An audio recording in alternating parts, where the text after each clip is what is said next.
l'esprit et le corps sont interreliés. Alors de quelle manière, comment l'esprit va agir sur le corps ou le corps agir sur l'esprit, notamment avec cette notion de stress? Alors, donc de plusieurs façons, donc notamment au niveau physiologique. Donc on va avoir pendant les phénomènes de stress, on a des réactions qui sont connues, notamment depuis le début du XXe siècle par le docteur Hans Sale, qui est un endocrinologue canadien, il me semble, qui a décrit justement tous les phénomènes physiologiques par rapport aux phénomènes de stress, c'est-à-dire à tout ce qui est décharge hormonale, mais également tout ce qui est dans ce qu'on appelle hypersympathicotomie, donc c'est un phénomène nerveux, neurologique. Donc on remarque que rien que le fait d'être stressé, qu'un état d'esprit finalement va avoir des répercussions sur le système nerveux, sur le système hormonal, et après sur également tout le système musculaire. Donc par exemple, comme on disait tout à l'heure, le fait de serrer les dents.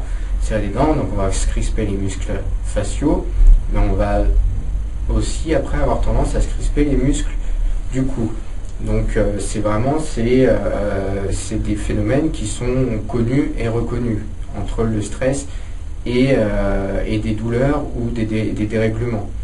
Donc si c'est valable pour le stress, ça l'est également pour tous les autres états d'esprit.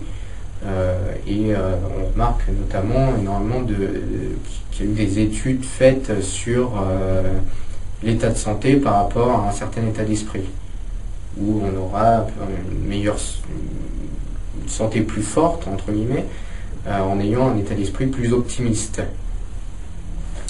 Exactement, et puis on peut aussi parler des dernières études en neurosciences qui expliquent bien que finalement l'état d'esprit dans lequel on se place, donc d'un point de vue mental, impulse un ressenti physique immédiat dans le corps. On peut citer par exemple les skieurs de haut niveau qui, avant de descendre une descente à ski, se concentrent, donc se mettent dans un certain état d'esprit, justement pour ressentir les sensations futures de la course.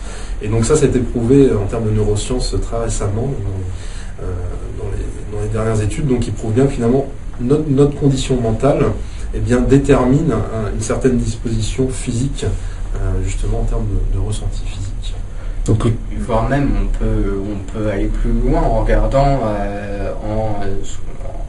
en psychomorphologie, que le fait par exemple d'avoir d'être un peu manquer d'assurance par exemple, ou ne pas se sentir en sécurité, on va avoir tendance mais sans le vouloir, à croiser les jambes par exemple. Donc on voit bien que l'état d'esprit a encore une fois un rapport avec la façon de se tenir, donc avec le physique encore une fois.